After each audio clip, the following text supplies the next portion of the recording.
Горский кадетский корпус имени Абдуллы Царуева отметил 24-ю годовщину со дня образования. Народное собрание информирует о процедуре формирования нового состава Общественной палаты Ингушетии. Эволюцию топоров можно проследить в Краеведческом музее имени Тугана Мальсагова. Там открыли необычную выставку.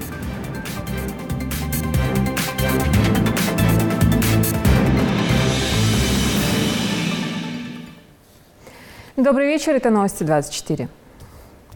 Юнусбек Евкуров вошел в тройку лидеров медиарейтинга глав регионов СКФО за апрель месяц. Он занимает 3-е место. Количество упоминаний о нем в СМИ составило 3227. В общем медиарейтинге губернаторов за апрель глава Ингушетии занял 32-ю строчку из 85, поднявшись на одну позицию по сравнению с прошлым месяцем. Для построения рейтинга учитывались сообщения в газетах, журналах, ТВ и других информационных ресурсах, региональных и отраслевых СМИ. Среди сообщений, активно цитируемых в СМИ в апреле, стала встреча Евкурова с президентом России Владимиром Путиным, где руководитель субъекта доложил главе государства о реализации майских указов и об основных итогах социально-экономического развития республики за 2017 год. Горский кадетский корпус имени Абдуллы Царуева отметил 24-ю годовщину со дня образования. За это время его воспитанники успели стать лучшими среди всех кадетских корпусов России.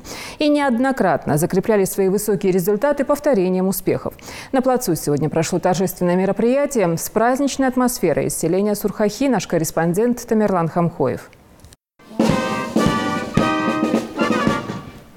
Здравствуйте, товарищи! Лучшие из лучших. Так по праву можно назвать воспитанников, ставшего уже знаменитым по всей России Горского кадетского корпуса имени Абдуллы Царуева. Многочисленные слеты кадетов со всей страны, различные олимпиады, конкурсы и форумы. Неизменно в них принимают участие и представители Ингушетии, где показывают достойный результат. В высоких наградах заслуга всего коллектива кадетского корпуса. В полном составе они и собрались сегодня на мероприятии. К собравшимся обращается заместитель председателя правительства Ингушетии Хусен Зурабов. Продолжая славные традиции российского кадетства, наш кадетский корпус вносит вклад в военно-патриотическое воспитание подрастающего поколения, формируя потенциал будущих защитников Отечества. Отрадно, что Горский кадетский корпус традиционно показывает высокий уровень спортивной подготовки, дисциплинированность и выучку. За 24 года кадетский корпус Ингушетии уже вошел в элиту учреждений военной подготовки России. И дальше у ребят цель становиться только лучше. Жители Республики Ингушетия с гордостью наблюдают за вашими успехами. В этот священный месяц еще раз хочу поздравить вас с праздником, пожелать вам больших успехов в нелегкой выбранной вами профессии. И надеюсь, что через энное количество времени мы услышим ваши громкие имена в званиях генерала-майора, генерала-полковника на просторах нашей Родины. Тем временем пришла пора для награждения. Здесь все как одна большая семья, поэтому знают друг друга эти более чем 300 человек буквально в лицо. Каждый удостоенный грамоты или диплома поощряется еще и громкими овациями под аккомпанемент духового оркестра. Распоряжение Народного собрания Республики Ингушетия в связи с празднованием 24-й годовщины со дня образования Горского кадетского корпуса объявить благодарность председателя Народного собрания Республики Ингушетия Бекову Магомеду Билановичу.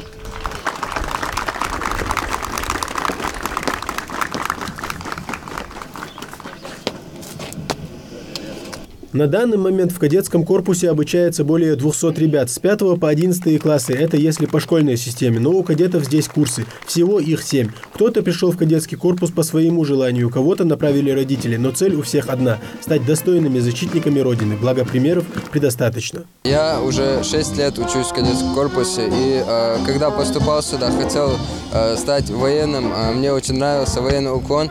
И мой дядя был уже кадетом и выпускником 2011 года. По его советам я решил поступить в кадетский корпус. На предложение поступить в Горский кадетский корпус я с радостью согласился и решил, что мне это поможет в дальнейшем идти по военному уклону. Когда мы были маленькими, еще когда мы были в 5 классе, скучали, но сейчас эта скука прошла уже. Мы здесь, как братья, находимся одной семьей и считаем, что это наш второй дом. После завершения награждения кадеты проходят перед собравшимися торжественным маршем. Выверенные до автоматизма движения, абсолютно идентичная форма. Смотря на ребят, глаз радуется, говорят собравшиеся.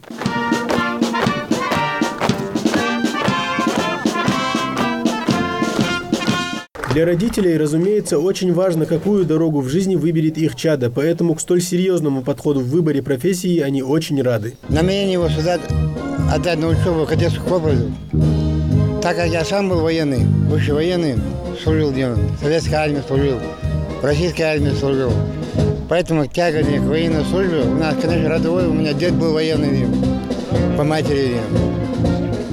Поэтому намерение отдать его учебу на военный день, я думаю, после окончания кадетского корпуса он пойдет по пути военного офицера. Хочу сказать от всего сердца, я благодарна этим людям. Мой ребенок чувствует себя настолько комфортно среди этих людей. Спецсостав замечательный. Дарят это свое добро. Они даже, наверное, по моему мнению, не чувствуют, что рядом нет родителей. Они всегда радостные. Совсем недавно Горский кадетский корпус возглавил новый начальник, первый выпускник этого учреждения. Уже 17 лет прошло с тех пор, однако Ахмед Дидигов помнит все эти места очень хорошо. Было очень приятно вернуться в кадетский корпус, в родные пенаты. В принципе, практически нового для меня в кадетском корпусе ничего нет. Вся моя сознательная жизнь непосредственно связана с кадетским корпусом. И уверен и убежден, что мы только свои результаты будем в последующем наращивать. По завершению мероприятия для ребят был организован небольшой праздничный концерт. Собравшиеся уверены, самые громкие победы юных кадетов еще впереди. А это значит, что в скором времени имя легендарного разведчика Абдуллы Цароева, в честь которого и назван кадетский корпус, вновь зазвучит на всю Россию. Тамерлан Хамхоев, Хаваш Гойгов, Новости 24. Такими же юными и полными надежд в далеком уже 41-м на фронт уходили сотни тысяч молодых людей. Они шли воевать за свою страну, за своих близких. У каждого своя судьба, своя история жизни, свой подвиг или смерть от руки врага. Екатерина Кутузова – вдова ветерана Великой Отечественной. Сегодня ее многое связывает с Ингушетией. Она специально приехала в наш регион воочию увидеть красоты Джейракского района, поправить свое здоровье на местном курорте и выполнила главную цель – приняла участие в шествии Бессмертного полка 9 мая. Жиридат Халухуева расскажет. Завораживающие пейзажи, такое голубое и мирное небо над зеленеющими хребтами гор, словно символ свободы, вселяющий веру в неизбежную победу, олицетворяющий родину и тех, кто за ней стоит. Красота, которые всегда греют душу. Они вдохновили и Екатерину Кутузову. В Ингушетии я первый раз. Конечно, мама должна посмотреть, сыну говорит, такие красоты наши. Встретиться с народом, конечно, я очень-очень довольна, что я увидела все это своими глазами. По рассказам, по фильмам это не то, конечно, впечатление. Места богатые на ценные породы бука, клена и ясени и курорт Арымхи расположены в самом сердце сосновой рощи. Прохладный горный воздух, который становится настоящим облегчением, когда задыхаешься от жары на равнине. Здесь будто надеваешь кислородную маску, признается Екатерина. За то недолгое время пребывания здесь она также успела увидеть и некоторые достопримечательности. По горам долго-долго ездили, не могу объяснить уже даже, где мы были. Мы кружили по горам и приехали к ворот. Там проехали по заповеднику, башни там посмотрели, которые... Забыла, как они называются. Там комплекс башенный. Ну, конечно, туда взобраться нет сил, безусловно. Пофотографировались, посмотрели. Там люди отдыхают, мы смотрим, машинами приезжают. Он говорит, десятки машин приезжают туда смотреть из разных городов. Все, конечно, впечатляет. За этой умиротворенностью она невольно вспоминает тяжелые годы войны своего мужа Александра Кутузова. Именно память о нем и привела Екатерину в Ингушетию. По приглашению главы региона Юнусбека Евкурова она, встав в строй Бессмертного полка, пронесла его портрет по столице. Воевал он до 1944 года, потому что был дважды ранен. Один раз легкое ранение было, один раз было, такая история, очень тяжелое ранение, прямое попадание в танк. И поэтому весь экипаж погиб, а он случайно, он был в районе башни, и его с башни просто отбросило взрывной волной. И мимо проезжала санитарная машина, и медсестра увидела, говорит, дышит лейтенант. Забрала его, привезла в госпиталь. 6 месяцев он лечился, потеря слуха и зрения, было серьезное ранение. После этого он вернулся в строй, все-таки все. Приехал, конечно, к маме, мама в обморок, уже выплакала, уже похоронила сына. После этого он воевал. А уже в 1944 году его направили в Академию бронетанковых войск, поскольку он танкист. Нелегкой оказалась судьба и самой Екатерины. Она рассказывает, как ее 3-летнего ребенка мама закрывала собой от бомбежек или как прятались в погребе от немецких солдат. Мама моя уходила на обмен продуктов. В села уходили люди, просто группами собирались и уходили. Катюш, тебе чего привезти смены? Я говорю, несу ей свое крепдышиновое платьице, говорю, мам, поменяй мне, пожалуйста, 3 года ребенок. А что ты хочешь? Семечек и молочка. Чтобы она мне принесла. И когда она приходила, я ее даже уже не узнавала, потому что они месяцами, месяц-полтора могли, пешком же все. Эти болезненные воспоминания Екатерина пронесет до конца, чтобы пение соловья или игра белки на соседней еле стали намного значительнее, чем просто обыденность жизни, став поводом беречь мир, который так тяжело нам дался. За эти моменты она благодарит и главу региона за возможность увидеть это воочию. Жаридат Халухоева, Рамазан Зурабов, Новости 24. Народное собрание информирует о процедуре формирования нового состава Общественной палаты Ингушетии. Прием предложений о кандидатах в члены Общественной палаты и прилагаемых к ним документов осуществляется Ингушским парламентом с 22 марта по 22 мая. Новый состав палаты будет состоять из 36 человек. В нее могут войти молодые люди, достигшие 18 лет. Правом на выдвижение кандидатов в члены Общественной палаты обладают и некоммерческие организации. Новый состав будет осуществлять свою деятельность на общественных началах. На срок осуществления своих полномочий член Общественной палаты должен приостановить свое участие в какой-либо политической партии. Срок полномочий членов палаты составляет 3 года и исчисляется со дня первого заседания палаты нового состава.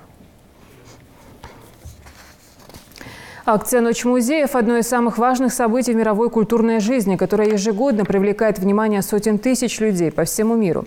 В этот день каждый желающий может бесплатно посетить постоянные экспозиции Ингушского краеведческого музея, да и не только. Гостей ждут тематические экскурсии, а самых маленьких посетителей – сладкий стол и просмотр мультфильмов. Также в рамках всемирной акции «Ночь музеев» в Музее краеведения имени Тугана Мальсагова пройдет выставка «Эволюция топоров», точнее, она уже прошла. В экспозицию вошли экземпляры различных периодов, форм и материалов. Залина Магушкова расскажет подробно.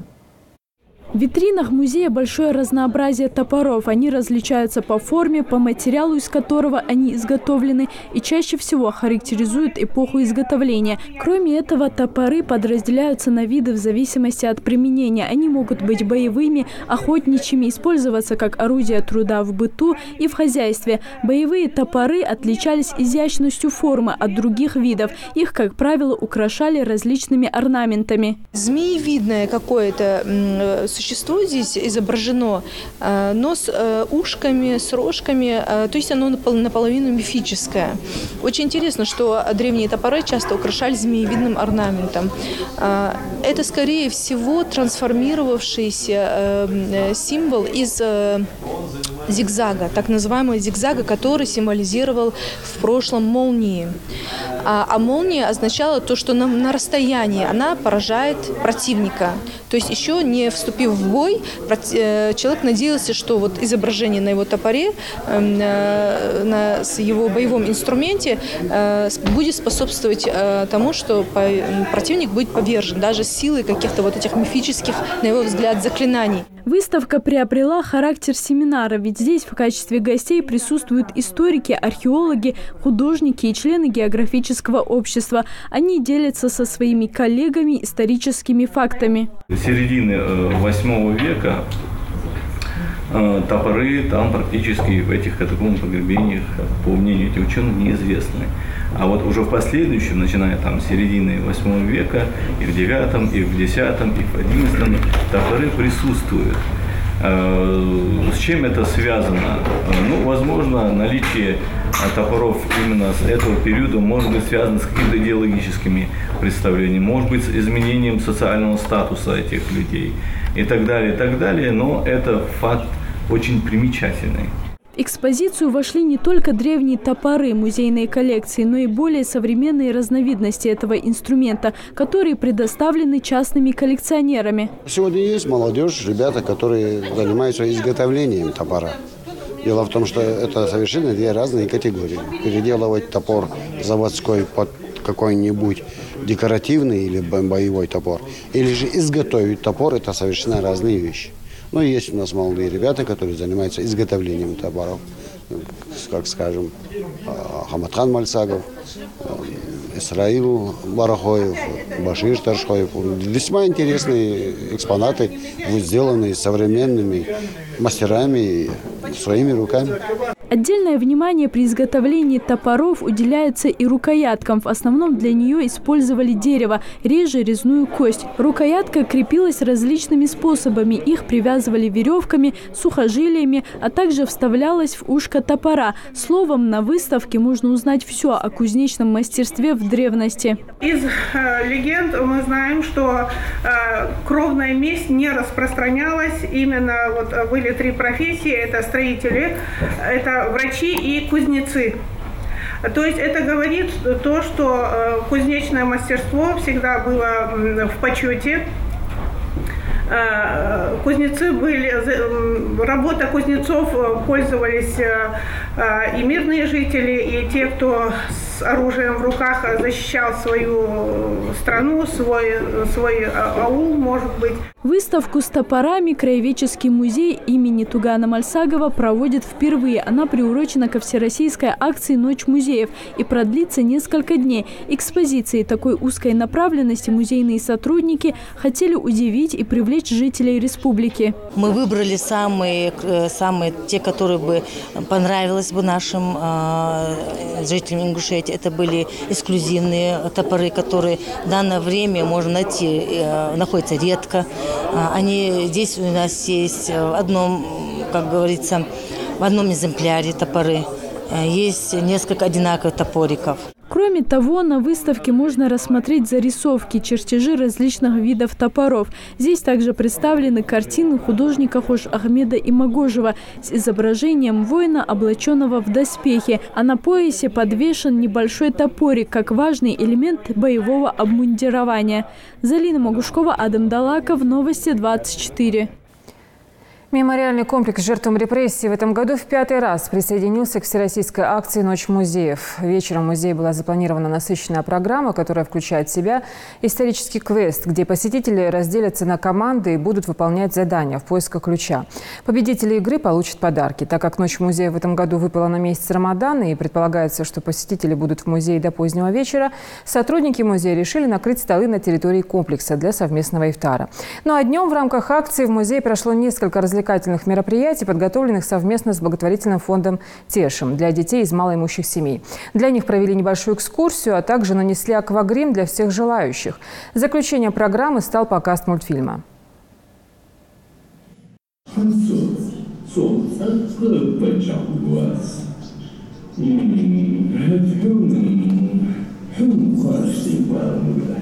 Проходит показ мультфильма «Лом Пачах» на ингушском, то есть в переводе это диснеевский мультфильм «Король лев».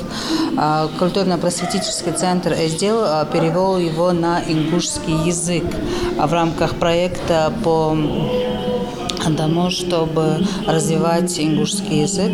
Хотя название носит «Ночь музеев», все-таки для самых маленьких мы подготовили программу с 12 часов дня. Это экскурсии по всем экспозициям, выставкам музея. Возвращаемся в музей краеведения имени Тугана Мальсагова. Там сегодня провели увлекательную экскурсию для учеников 15-й школы селения Средние Челуки. Хади Бекбузарова продолжит. Аза Паланкоева здесь первый раз. И сегодня, пройдя все залы музея, она узнала много нового. Как признается девочка, экскурсия ей очень понравилась. Особый интерес вызывает у нее зал военной славы. Школьница с большим любопытством слушала экскурсовода и разглядывала все экспонаты. Также внимание Азы привлекли старинные украшения, которые здесь бережно хранятся. Мне очень понравилось наше традиционное платье чуки. Также мужская одежда традиционная и, конечно же, надгрудники и надпоясник. Надгрудники и традиционные чулки носили наши прабабушки, бабушки.